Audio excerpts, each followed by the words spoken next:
I think it's a moral duty for us to, step away from Labour and the Tories who've wreaked absolute hell on the people of Gaza.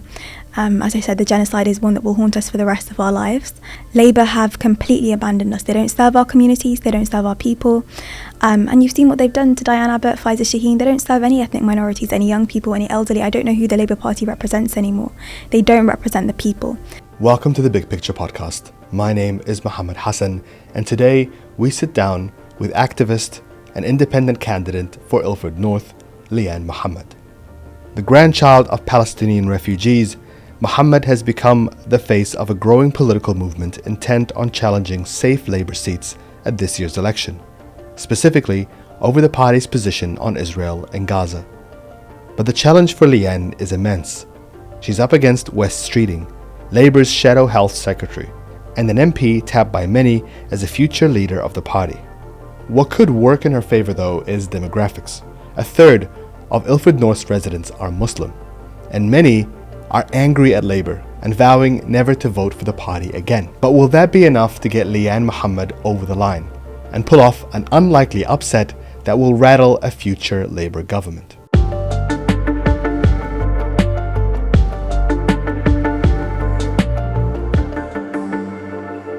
Leanne Mohamad, welcome to the Big Picture. It's a pleasure to have you. Thank you. It's a pleasure to be here. So I want to talk to you about a lot to do with your campaign, this election, what you're campaigning on, with the issues that are close to your heart and that are close to the voters that you've been speaking to. But let's start with the topic that really propelled you to run in the first place, which is Palestine. And it's an issue and a topic that has been on the minds of a lot of people in this country, and a lot of people around the world over the last couple of months. When I say the word Palestine, what does it mean to you? Palestine is home, and it's where I'm from. And with everything going on right now, I do everything for Palestine to help my country and the cause. When did you, growing up, first become aware of your Palestinian identity? I initially first became aware of my Palestinian identity when I first visited my family in a refugee camp when I was only 4 years old. And it started to make a lot of questions arise in my head about, why are we visiting them? Why can't they visit us? Why are they living like this? And how do we live differently to them? And all these questions really made me feel that, the Palestinian issue is something dear to me, and also, all Palestinians experience the similar issues. We're all in this together. We all feel the displacement that we feel around the world. And that's when I first became aware. My father's from Haifa, and his family were expelled and forced and made refugees in 1948, and they made their way into Lebanon with all that they could carry on their backs. And my mother's family is from Ramallah, so I come from a different, varied Palestinian background, but, Palestine is something that's always been dear to me since I was young, and I would always question and learn about my country and where I'm from. You must have grown up with a lot of stories from your grandparents, from your parents about their experiences. What were some of those stories like? The main story is the expulsion. So the main story is how they had to leave their land and make their way to a refugee camp. And all the stories were mainly about yearning to go back to their homeland, the right of return. It's just about how much they dream to go back to the land of olive trees and, go back to their home and live a life of dignity. Because, in Lebanon, in refugee camps, Palestinians are treated not as second-class citizens, they're treated way below that, Palestinian refugees. And so they just dream of a life of dignity like any other human being. And that's why for me, I did all I can when I was young to educate people about the cause, to speak up about Palestine, because many people didn't know anything about Palestine when I was at school. And do you feel like that has changed now? Do you think there's a lot more awareness of what's going on? 100%, at a level that I could have never imagined. And it really shows that despite everything that's happened, Gaza has brought about an awakening. And there is some hope amidst all the darkness and the depressing moments that we've had over the past 9 months. There is some hope because people are waking up. People are seeing, in front of their eyes a live stream genocide.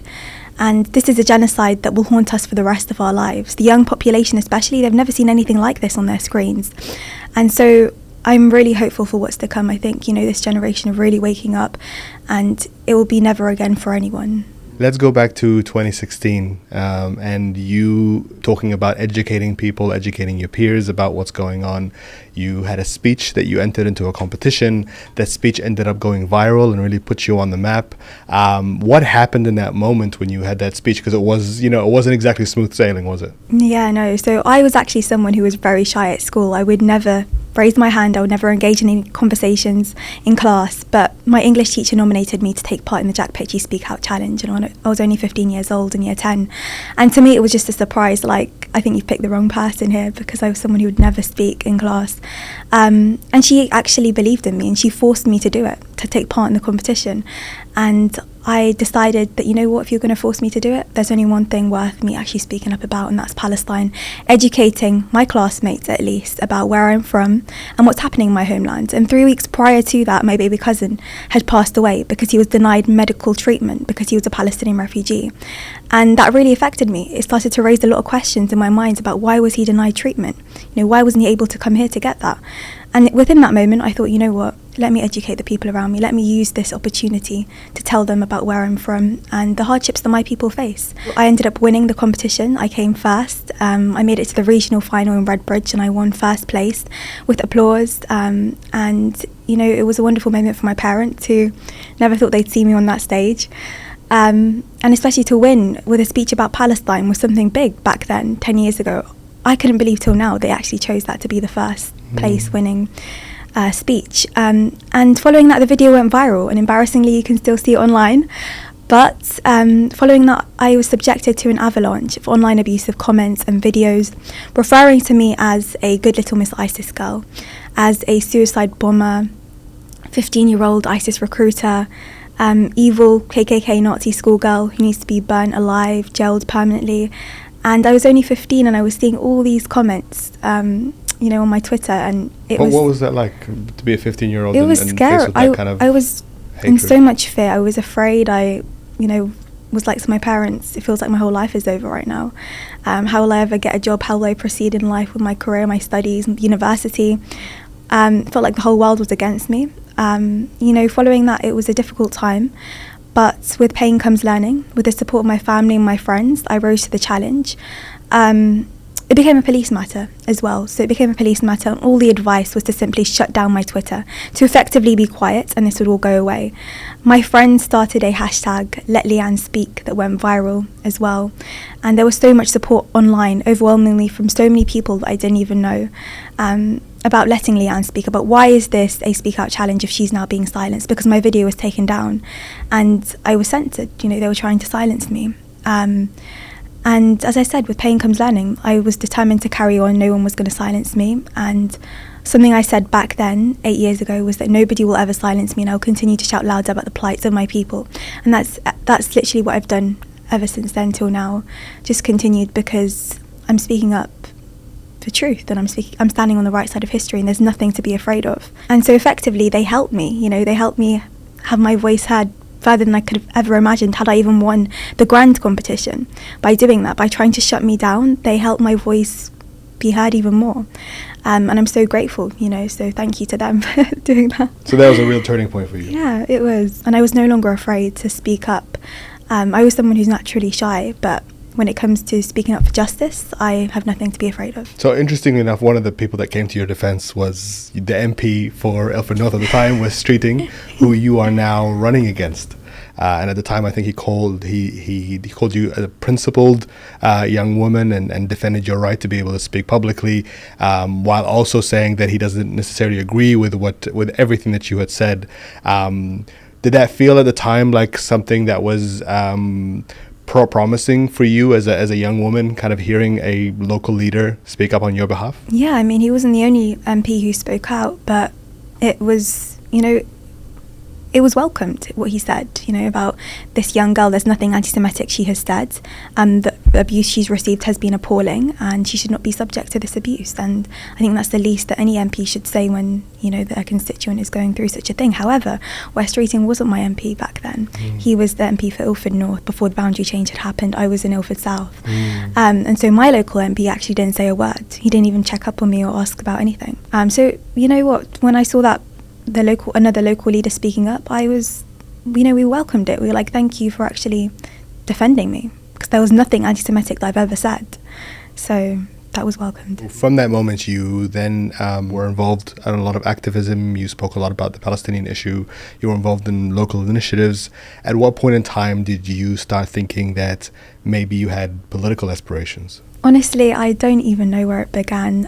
I was always just taking part in initiatives that were about standing up for justice, for peace, for human rights everywhere. I studied politics at university. I was involved in student politics as well back then. And I was always speaking up at like conferences, university, parliament, about human rights, about Palestine. But the first moment when I was approached, actually, like, would you ever consider running as an MP, Leanne, was back in November, so after everything happened. And it was almost like, when I first heard that, I was like, are you crazy? There's no way. I literally just resigned with Labour and I'm done with politics completely. I'd have no faith in politics, because we thought Labour was the opposition that would stand up for us. And after seeing their stance on Gaza, I lost faith. And I was like, there is no space for me in the Labour Party. There is no space for any of our communities to be represented by this system. But when I heard that there was an opportunity for an independent to stand and then independent to win, it was a winnable seat. And, we can do politics differently. We can do politics in a kinder, more compassionate way, the way it should be done, to represent the community and what they believe in. Then I thought, you know what, this is something that's righteous, this is something that's honourable, and this is something that I want to do to help my community. And seeing, the qualifications needed, who they were looking for, what kind of person, I felt like, let me just give it a go, because I'm from this community, I'm local, I have strong moral principles. I've lived here my entire life, I know the community. I thought, let me just give it a go, and I applied, and there was 20 other people who applied as well. It was a 6-stage process. I never thought I would win. So it was like a long list, a short list, an interview stage. There was a hustings between the final 3. And at the hustings, we obviously asked many questions by the host and by the audience. And I ended up getting the most votes at the hustings, which was very surprising. But as I said, I didn't expect it. I think people just felt the passion and anger that I felt as well. And, I'm very honoured to be able to represent my community, because these are my dear friends and neighbours that I've grown up with in Ilford North. And so it would be an absolute honour to represent them, hopefully one day. It's not about, for me, it's not about a career. And people who know me and see me and speak to me, they know that I have no interest in money or status in this. It's about really being there for my community, standing up for them and giving them a voice in Westminster, because we currently don't have that under Wes Streeting. As you know, Wes Streeting is someone who is a careerist. He's absent from his constituency and he's aloof to the concerns of ordinary people in his community. And so we want someone who actually stands up for us, someone who's there for the community, from Ilford North, for Ilford North. That's what people want. You spent the last 5 months canvassing, talking to people, going door to door, meeting people in your constituency. What are those conversations like? What are they telling you is on their minds and what they're looking for in a candidate? So the community are fed up of Labour and the Tories. They're fed up of the two-party system. The community want an alternative, and that's why I'm standing, to give them an alternative that's actually worth voting for. And it's been so hopeful, because on the doorstep I've had very positive conversations with people who've actually never voted in their life, who've actually registered to vote this time because they see that there's actually worth in voting for me this time around. They feel that they will be represented through me by someone who is standing as an independent to answer to the people of Ilford North and not political party agendas. A person who, will represent the constituency and not corporate interests. That's what the people want. And so they're so hopeful. And, for me, I've been out on the doorstep the past 5 months doing a listening and engagement, survey and just having conversations to find out what truly matters to people in Ilford North. And that's exactly what I'm standing on in terms of my pledges. So social justice, protecting our NHS, education and youth services, tackling the cost of living crisis and making our streets safer. Because these are the key issues that we face as a community. And only the community will know that. And it's time for us to actually have a voice when it comes to our concerns. And so people just feel like they are finally having an opportunity where they can be heard.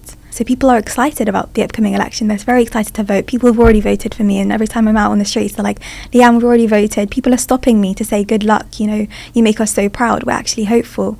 So thank you for standing. And it gives me so much hope as well, because it makes me think we can really do politics differently. This is the way politics should be done. It should always be about an MP representing the people, the community, and not be subject to a party whip or party line. And that's why Ilford North, we have a special opportunity here, and people are realising how special it is. And so based on all the conversations I've had, we are very hopeful. I'm confident, and we are standing to win. And you are up against quite a sizable challenge in Wes Streeting. He's a senior Labour MP. He is somebody that is tapped by many as a potential future leader of the party. He's of course the Shadow Health Secretary. This is somebody that Labour has invested a lot into, and this would be quite a huge upset if you were to win. But at the same time, it means that it's also a huge challenge for you to be able to win that seat. How do you feel about your chances? I feel very hopeful, and I'm determined to win. It's a winnable seat, as I've said. He only won on a 5,000 majority. But regardless of that, Wes Streeting, yes, he might be the Shadow Health Secretary, but he's also the MP for Ilford North, and we are the people who elect him in. And as I said, he's absent from his constituency. He is a careerist. He's aloof to the concerns of ordinary people. And and we can't forget that Wes Streeting takes money from private healthcare firms and the Israeli lobby. And we can't allow Streeting a straight walk into Parliament. And that's why I'm standing. Because my communities deserve better. Simply, we deserve so much better. Someone who is not subject to corporate interest and not party agendas. Quite frankly, you ask me how do I feel. I'm standing to win this. And that's why I'm in this fight. I'm proud of my community. And it would be an honour to represent the people that I grew up with, my friends and neighbours in Ilford North. My community feel neglected and abandoned under Labour, and Ilford North has flip-flopped between Labour and the Conservatives for a long time, but no positive, lasting, hopeful change has been made, and now is the time for that change. We are very hopeful. We know it's a winnable seat. We have the people, we have the numbers. Volunteers are joining my campaign every single day. We have volunteers in huge numbers. It's a people-powered movement, a grassroots movement. And yes, they might have a party machine. Yes, they might have big donors. But we have a movement. We have people. And we meet a machine with a movement. And that's what my campaign is about. It's a people-powered movement, a grassroots movement, a movement that is not paid for by corporate interest. And it's a movement that's all about love and humanity. And that's what I'm proud of. You were somebody that was approached, as you said, to consider running as an independent candidate, and you've become sort of one of the faces of this growing push to get a lot of independent candidates to challenge specifically Labour seats and safe Labour seats. And this is part of the Muslim vote and kind of a lot of these kind of organizations that have come together to try and push specifically Muslim constituents to vote against Labour. What is the strategy behind that, and how successful do you think it would be to convince Labour voters who are from Muslim backgrounds, who have always voted for Labour, to change their vote this time? I think right now a lot of people are waking up and realising that we cannot no longer vote Labour. I mean, we have to break away from this two-party duopoly. Traditionally, a lot of us have voted Labour. I was a previous Labour Party member, but after Labour stance on Gaza and after they have completely abandoned and betrayed us, there is no way we can go back to Labour.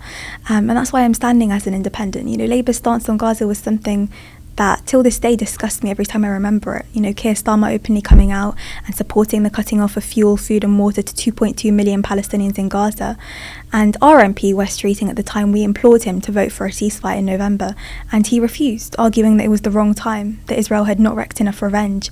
And for us, we just want to be represented. We want to have our views heard. We want politicians who actually care about humanity, who stand up for human rights. That's the minimum. And so for Muslims, you're talking about Muslims in the community, I think it's a moral duty for us to, step away from Labour and the Tories, who've wreaked absolute hell on the people of Gaza. As I said, the genocide is one that will haunt us for the rest of our lives. And for Muslims to even be on the doorsteps saying, I'm still deciding, thinking, Labour. Why are we still thinking about Labour? We have to put Labour behind us. Labour have completely abandoned us. They don't serve our communities, they don't serve our people. And you've seen what they've done to Diane Abbott, Faiza Shaheen. They don't serve any ethnic minorities, any young people, any elderly. I don't know who the Labour Party represents anymore. They don't represent the people. The Labour Party is not the Labour Party anymore. And that's why, we have to move beyond that. But what I'm seeing on the doorstep is people have woken up. People are like, no more Labour. They're voting independent, and they're proud to be voting independent because morally, this is the right thing to do, right? To vote for someone who is morally principled and local, rather than voting for someone who is a careerist and who refused to vote for a ceasefire in Gaza, someone who's absent from our community and is also, trying to further privatisation into our NHS. This is something that affects us all. And to have the Shadow Health Secretary as our MP is something that worries a lot of us, especially local doctors I've spoken with. So there's a lot of things that matter to Muslim constituents that I've realised, and the Labour Party is no way the best party to represent us at all anymore. They are expected to be the party that will form the next government and will shape basically the way that this country moves forward. What would you do if you do manage to get in as an independent candidate in a parliament where you might not have a lot of opportunity to influence the policy that's in the government? So we know that Labour will most likely win by a landslide and form the next government. However, we don't need another Labour MP in Ilford North. What would an extra Labour MP do for us in Ilford North? Nothing. So for me, standing as an independent, and hopefully when I win as an independent, I want to represent the voice of my neighbours, my community in Ilford North. As I said, we don't have a voice in Westminster. And, I'm not tied to any party whip or party line. And the way it works is these politicians from these parties are mouthpieces for these parties, and these parties have now become mouthpieces for corporate elites, and we don't need any of that. And so for me, my role is actually speaking up for my community in Parliament and advocating for issues my community really care about, but also holding the government accountable, because I have a voice and I can use it for that. I'm not part of Labour, I'm not part of the Conservatives, and I will always use my voice to stand up for justice and to fight for what's right, and that's what I'll continue to use it for, hopefully when I'm elected. I believe you were approached at some point by George Galloway's party, the Workers' Party, to stand as a candidate for them in Ilford North. Why did you say no to that? I'm standing as an independent because that's the way I'm going to win the seat. I'm grateful to George Galloway for standing down the candidate in Ilford North to support me and to avoid splitting votes, because we want to win this. We can't afford the splitting of votes. And so I'm grateful to him for standing down. The Greens also, they are actively targeting 4 seats around the country, so they're not putting in resources either into the candidate in Ilford North. The Lib Dems, they're standing against me too, but the Lib Dems are targeting around 30 seats around the country, and Ilford North is not one of them. And so the Greens and the Lib Dems have zero chance of winning in Ilford North. It's a 2-horse race between myself, an independent, and Wes Streeting. And so, as I said, it's a 2-horse race, and I'm standing as an independent because this is how I'm going to win it. People want an independent. There is an independent movement that is happening right now, and I feel like we are strong enough without party backing. And a part of that strategy as well is that, there's 27% of the constituency that are Muslim. Are you relying on at least that section of the community there to stand behind you next week? I'm hoping that they will stand behind me, but I'm not relying solely on them, as I've been campaigning for 5 months now, and I've been speaking to every single voter. I've been knocking on every single door, speaking to people of all backgrounds, all faiths and none. And the beauty of my campaign is that I have support from all people, not just Muslims, and that's what makes it the campaign that we are proud of, a campaign that's under the shared banner of humanity. And so it's been, great. Like, I literally yesterday was knocking on a door, a lovely Afro-Caribbean man who was completely fed up with a 2-party system and was very hopeful that, I'm local. He loved the fact that I grew up here, I went to the same schools as his kids did. And he really felt like he could relate to me. I taught some of his neighbours' children at a local youth club that I used to teach at, lead the youth council and social action project, and this stuff relates with people. They're like, oh, she's actually one of us, and she lives down the road as well. That's what people want, someone from the community who understands the community, who actually care for it, rather than focus on their own career and self, empowering ambitions. That's the best part of my campaign. Even, many non-Muslims are joining my campaign to volunteer. Majority of my volunteers are non-Muslims, they're not even Muslims. So we are speaking to every single person we can. There are around 25,000 Muslim voters in Ilford North in the constituency, but there are many non-Muslims who also care about the causes that I feel strongly about. And so this is about just simply having conscience and wanting to be represented, as a community. One of the issues that you are campaigning on particularly strongly is the issue of arms embargo from the UK to Israel.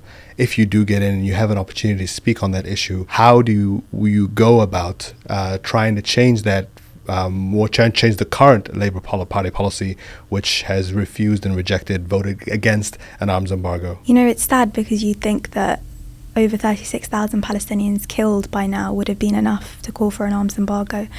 And that's why, unfortunately, we have to push, we have to work harder, and that's what I will do.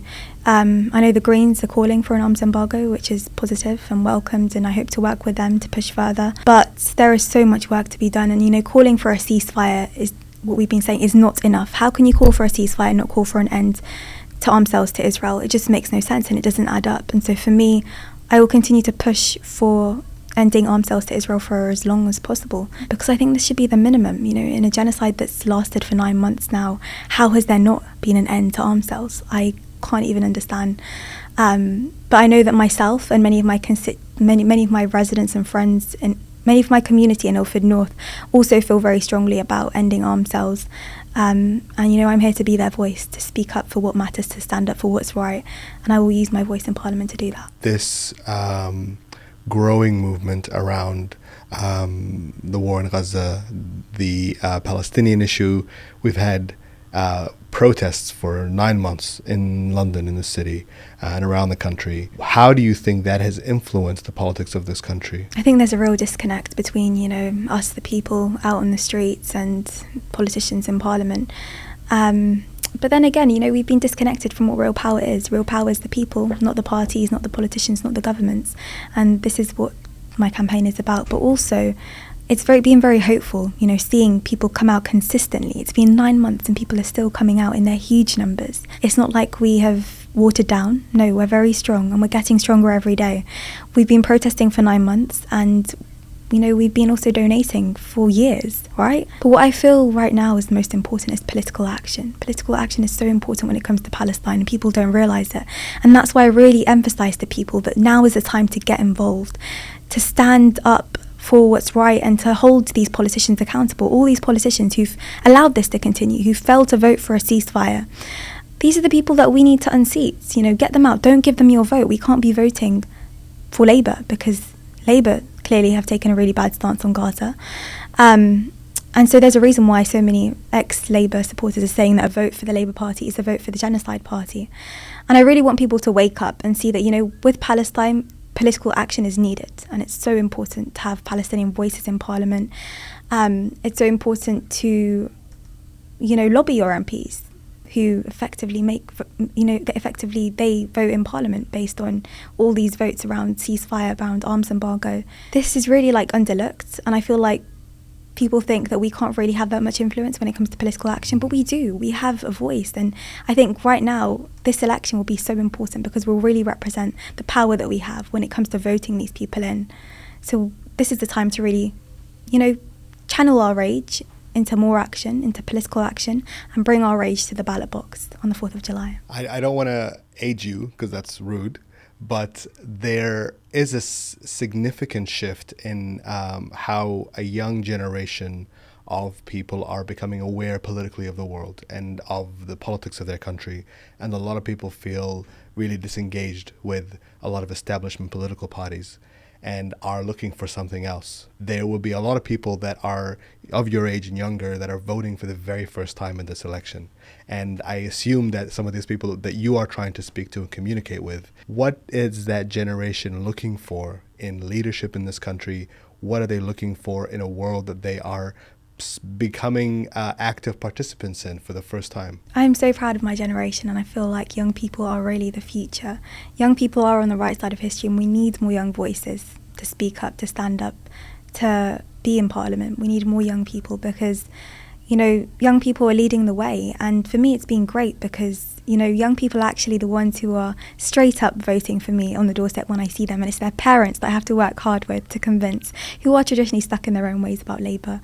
But, young people are waking up, and, the work that young people are doing right now for Palestine, for many other social justice issues, is something that I'm very proud of. And I think that despite everything that's happened, I'm hopeful with the new generation that,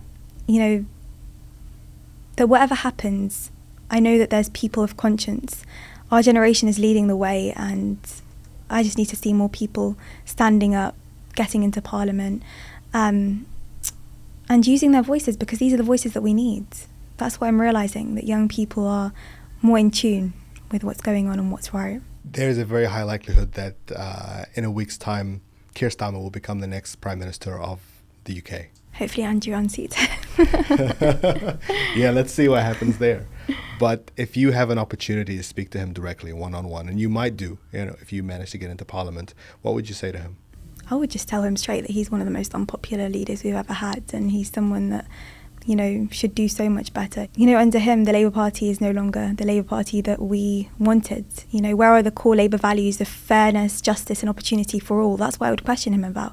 Like, what are you really standing on? How is this the Labour Party after everything that you've done? How have you supported the cutting off of fuel, food and water to 2.2 Palestinians in Gaza, and now you're trying to lead a country? If you don't care about people over there, what kind of, the callousness in which they feed war abroad, it reflects the callousness they act at home.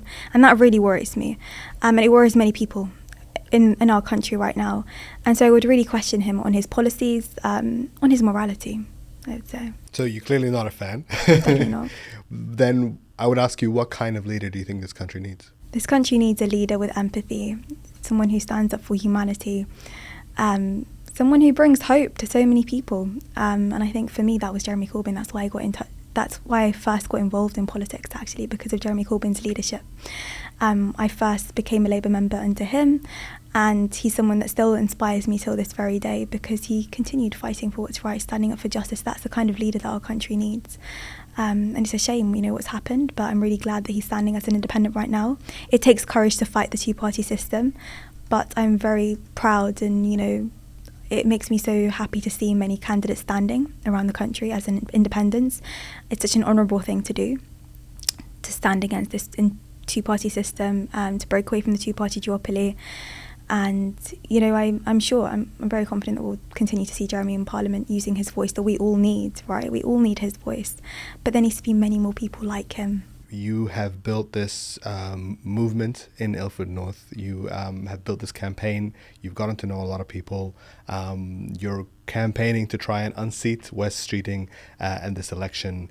There is, of course, a chance that you won't get to win at this election. What happens then for you? Is this going to be the beginning of a lifelong political career? Or is this something that's, is something that you're trying out, but then you have other aspirations in another direction? So the election will be over on the 4th of July, but the injustices will not. And I'm here to continue standing up for what's right, fighting for human rights, standing up for justice wherever injustice may be.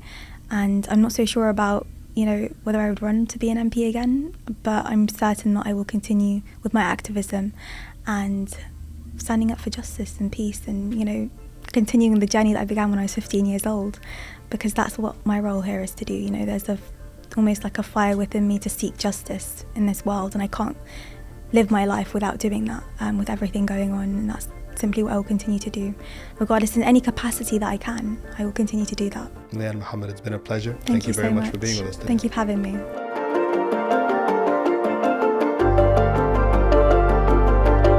Thank you for watching this episode of The Big Picture, and a big thank you to our guest today, Leanne Mohamad. We want to hear what you have to say about this conversation, as well as the upcoming general elections here in the UK. As always, you can listen to all of our episodes wherever you get your podcasts from, and until next time, salam.